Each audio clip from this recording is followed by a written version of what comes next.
מה זאת אומרת? כאילו, אתה שמת כסף מקבל משכורת חודשית? שמת 1,000,000 שקל. כן. אוקיי. אני עושה לך חישוב שבערך תרוויחי עם המסלול שבנינו, בודק 30 שנה אחורה, רואה שמרוויחים במסלול שעשינו. מינימום? 4%. אוקיי. 4% כפול 1,000,000, ואנחנו מדברים על 40,000 שקל. 40,000 שקל. 40,000 שקל חלקי בשנה. 12.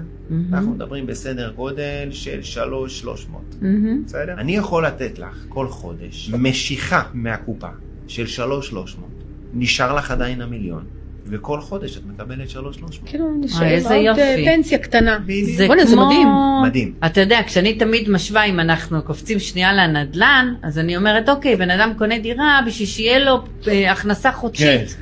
כל חודש הפנסיה שלו, נכון? שאני אומרת, יופי, יש לו את הפנסיה, הוא יכול להיות רגוע, 4,000, 5,000 שקל, ייכנס לו כל חודש, תלוי איזה דירה. אבל, ופה אתה אומר לי, מה שבפיקדון הייתי צריכה לשים את הכסף, ורק ליהנות אחר כך, זאת אומרת, רק שאני מוציאה אותו. נכון.